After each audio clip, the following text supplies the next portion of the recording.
Welcome back to guys, स्वागत है आपका फिर से एक नए वीडियो में। गाइस 14 सितंबर 2025 की एक न्यू अपडेट निकल कर आई है बीएसएनएल थर्ड पीआरसी के बारे में। ठीक है, तो यहाँ पर क्या है कि जो कामरेड अनिमेश मित्रा है, महासचिव है बीएसएनएल यू के, बीएसएनएल यू जो कि एक संगठन है बीएसएनएल एम्प्लॉइज का, बीएसएनएल एम्प्लॉइज के हित में काम करता है, बीएसएनएल एम्प्लॉइज की सारी बातों का ध्यान रखता है। ठीक है, तो एक संगठन है, उसके महासचिव है यहाँ पर कामरेड अनिमेश मित्रा। उन्होंने यहाँ पर सरकार के खिलाफ यहाँ पर एक बात बताई है, बीएसएनएल कंपनी की क्या स्थिति है, क्या बीएसएनएल कंपनी थर्ड पीआरसी को लागू कर पाने की स्थिति में है या फिर नहीं। इन सारी मुद्दों पर यहाँ पर बात की गई है। और जो कामरेड अनिमेश मित्रा है, उन्होंने बहुत सारी बातें भी उठाई है कि थर्ड पीआरसी कब तक लागू होगी। ठीक है, उसके बाद यहाँ पर जो सरकार है वो थर्ड पीआरसी के लिए नहीं मान रही है, लेकिन यहाँ पर जो पेंशन कंट्रीब्यूशन है, मैंने अभी इसके पहले एक वीडियो बनाया था जहां पर मैंने पेंशन कंट्रीब्यूशन के बारे में काफी ज्यादा जिक्र किया था, वो देने के लिए रेडी है। ठीक है, तो ऐसी स्थिति में हम क्या कर सकते हैं, वेतनमान लागू कराने के लिए काफी ज्यादा गुंजाइश हो जाती है ऐसी स्थिति में। ठीक है, तो यहाँ पर न्यू अपडेट निकल कर आई है 14 सितंबर 2025 की। अपडेट में क्या बताया अनिमेश मित्रा ने, सारी बातें आज इस वीडियो में आपको बताने वाला हूं। तो ठीक है, चैनल पर नया हो तो सब्सक्राइब करें। मेरा नाम है सुनील विश्वकर्मा। जानकारी यूजफुल लगे तो एक लाइक करके जरूर जाना। चलिए गाइस, बढ़ाते हैं वीडियो को आगे।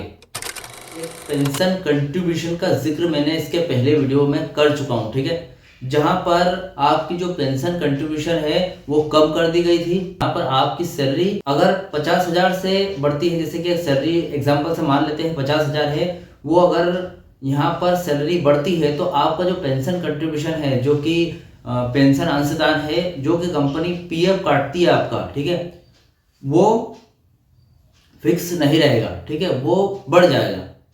जैसे आपकी सैलरी 50 है, 50 पे आपको पेंशन जो पीएफ हो वो कट रहा है आपका 5,000 रुपये, और उसके बाद अगर 80,000 आपकी सैलरी हो जाती है तो पीएफ उसके हिसाब से कटेगा, 8,000 रुपये कटेगा। ठीक है, तो ऐसा जो नियम था वो पहले सरकार ने बंद कर दिया है अब, और अब नया नियम लेकर आई है कि आपकी सैलरी अगर 50,000 है तो 50,000 के हिसाब से जो 5,000 रुपये मिल रहे हैं आपको, उसी के हिसाब से आपको पेंशन कंट्रीब्यूशन मिलेगी। ठीक है, और इसके बाद अगर सैलरी 80,000 हो जाए, 90,000 हो जाए, उससे कोई फर्क नहीं पड़ेगा। सैलरी आपकी बेसिक जो स्टार्टिंग सैलरी थी उसके हिसाब से ही आपको यहाँ पर पेंशन कंट्रीब्यूशन मिलेगा। ठीक है, अब सरकार इस चीज पर तो राजी हो गई, लेकिन यहाँ पर बात आती है वेतनमान की, कि जो थर्ड पीआरसी लागू होने वाला है वो कब आएगा, इसका डिसीजन, इसके बारे में यहाँ पर बताना। ठीक है, तो जो 14 सितंबर 2025 की ये जो अपडेट निकल कर आई है, इसमें अनिमेश मित्रा जी ने एक बात कही है, वो आपको बताना चाहूंगा।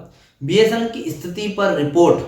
ठीक है, बीएसएनएल की फिलहाल की कंडीशन क्या है वो देखते हैं पहले। कामरेड अनिमेश मित्रा जो जनरल स्टाफ में है, ने बीएसएनएल की हालिया स्थिति के बारे में जानकारी दी है। ठीक है, अब जो बीएसएनएल की फिलहाल की क्या कंडीशन है उसके बारे में बताते हैं वो। उन्होंने बीएसएनएल के खराब प्रदर्शन पर अपनी निराशा व्यक्त की है और कहा है कि इस प्रदर्शन के कारण सीओपी की रिपोर्ट में कंपनी कमजोर दिख रही है। ठीक है, अब यहाँ पर आपको पता है बीएसएनएल की स्थिति क्या है। मैंने इसके पहले बहुत सारे वीडियोस बनाए हैं बीएसएनएल पे, जहां पर बीएसएनएल की कंडीशन के बारे में काफी बार बताया आपको। बीएसएनएल में नेटवर्क प्रॉब्लम बहुत ज्यादा है। ठीक है, बीएसएनएल जो 4G है, 4G के 1 लाख टावर का लक्ष्य है वो पूरा तो हो चुका है, लेकिन फिर भी यहाँ पर नेटवर्क में काफी ज्यादा प्रॉब्लम है। कॉल लैग करता है, उसके बाद इंटरनेट ठीक से नहीं चलता है, कहीं 4G मिलता है, कहीं 2G मिलता है, 4G ठीक से नहीं चलता है, अभी तक 5G लॉन्च नहीं हुआ है बीएसएनएल का। तो इस हिसाब से देखा जाए तो बीएसएनएल की वित्तीय स्थिति इतनी ठीक नहीं है। ठीक है, तो इस पर बीएसएनएल यू के महासचिव है, इन्होंने कामरेड अनिमेश मित्रा, उन्होंने अपनी बात रखी है कि भैया बीएसएनएल की जो वित्तीय स्थिति इतनी ठीक नहीं है, बहुत ही खराब प्रदर्शन हो रहा है, और जो सीओपी है, ठीक है, कोई भी यहाँ पर जैसे ट्राई होता है, जैसे सीओपी की रिपोर्ट में यहाँ पर बताया गया है जो उनका प्रदर्शन है बहुत ही कमजोर है। ठीक है, अब तीसरे पीआरसी के बारे में क्या बताया, देखिए तीसरा पीआरसी और उच्च वेतनमान।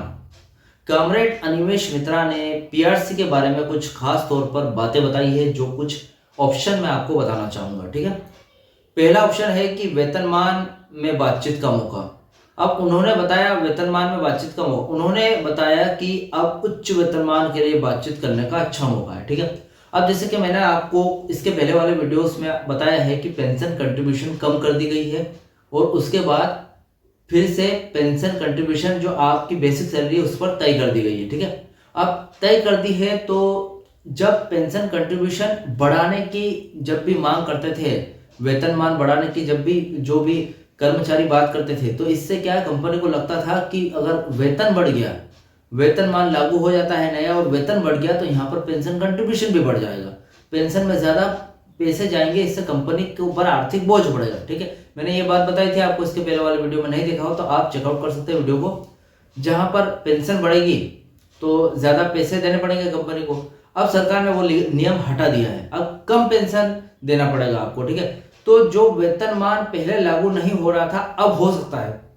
तो यहाँ पर कॉमरेड अनिमेश मित्रा जी है, उन्होंने बताया कि जो इतने टाइम से वेतनमान रुका हुआ था वो ज्यादा वेतनमान लागू करने का बहुत ही अच्छा मौका है। हो सकता है 2.5 जो फैक्टर जो है फिटमेंट फैक्टर वो ज्यादा ही बढ़े इस बार। ठीक है, क्योंकि पेंशन कम होगी तो जाहिर सी बात है यहाँ पर वेतनमान बढ़ेगा।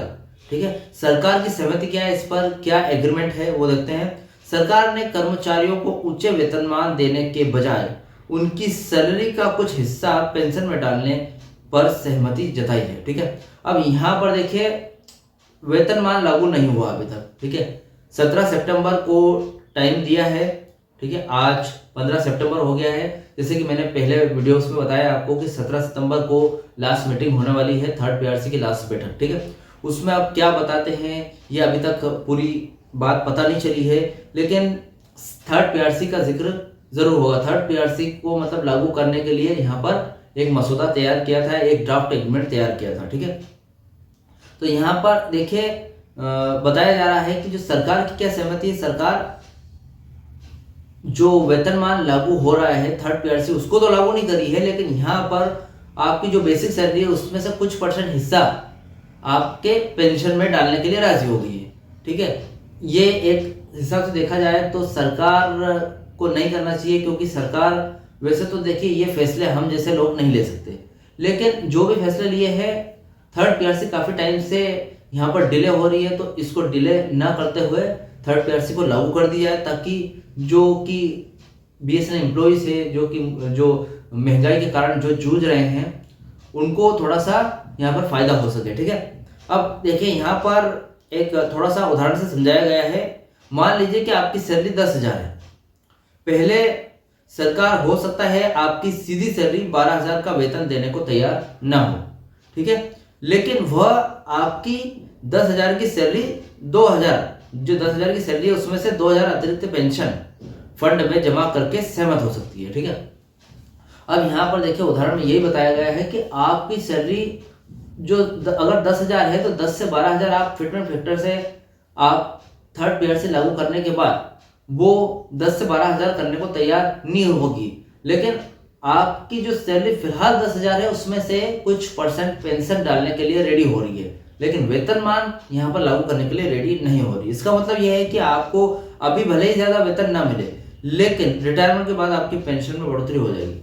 और वो इसलिए हो जाएगी क्योंकि आपका फिटमेंट फैक्टर पहले से ही तय है। पेंशन भी आपको फिलहाल अच्छी मिलेगी, लेकिन वेतनमान लागू होना बहुत जरूरी है फिलहाल तो। और फिलहाल ये अपडेट थी 14 सितंबर 2025 की। इस अपडेट से रिलेटेड कोई डाउट क्वेश्चन वगैरह हो तो मुझे कमेंट बॉक्स में कमेंट कर सकते हैं। वीडियो अच्छा लगा तो वीडियो को लाइक कमेंट से जरूर करें। मिलते हैं गाइस नेक्स्ट वीडियो में। सी यू सून।